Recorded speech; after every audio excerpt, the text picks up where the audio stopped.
जब सृष्टि पर अधर्म और अन्याय का अंधकार गहराने लगा और विनाश की शक्तियां प्रबल होने लगीं, तब भगवान विष्णु ने अपने पहले अवतार के रूप में मत्स्य का धारण किया। यह प्रथम अवतार था जिसमें भगवान ने प्रलय के समय संसार की रक्षा करने का संकल्प लिया। जब पृथ्वी पर पाप और अधर्म अपने चरम पर था, तब भगवान विष्णु ने इस अवतार के माध्यम से सृष्टि को विनाश से बचाने और धर्म की पुनर्स्थापना का कार्य किया। प्राचीन समय में एक महान धर्मात्मा राजा सत्यव्रत थे, जो तपस्या में लीन थे और सत्य की साधना करते थे। एक दिन जब सत्यव्रत राजा नदी में जल ग्रहण कर रहे थे, तभी उनके हाथों में एक छोटी सी मछली आई।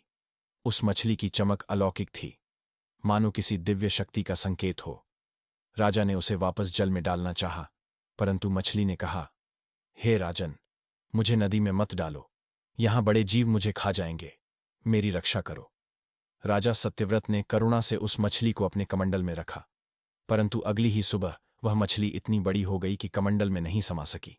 तब राजा ने उसे एक बड़े तालाब में छोड़ दिया, परंतु वह मछली वहां भी शीघ्र ही विशाल हो गई।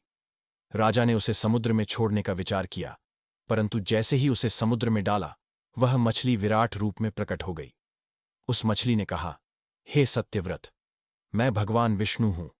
अब महाप्रलय का समय निकट है, जब यह पूरी सृष्टि जलमग्न हो जाएगी। तुम एक विशाल नौका का निर्माण करो, उसमें पृथ्वी के समस्त जीव जंतु, वनस्पतियाओं तथा धर्म का पालन करने वाले अर्षियों को साथ लो। जब प्रलय का जल प्रकट होगा, मैं इस नौका को अपनी पीठ पर उठाकर संसार की रक्षा करूंगा। राजा सत्यव्रत ने भगवान विष्णु की आज्ञा मानकर नौका का निर्माण किया।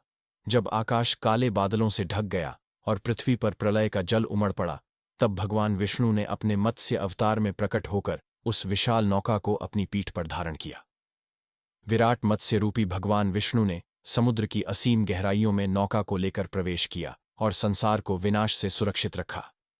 राजा सत्यव्रत और ऋषियों को भगवान ने सृष्टि के पुनर्निर्माण के रहस्यों का ज्ञान प्रदान किया और धर्म का पुनः प्रवर्तन किया। इस प्रकार भगवान विष्णु ने अपने पहले अवतार मत्स्य के रूप में प्रलय के भयंकर जल से संसार की रक्षा की और धर्म की स्थापना की।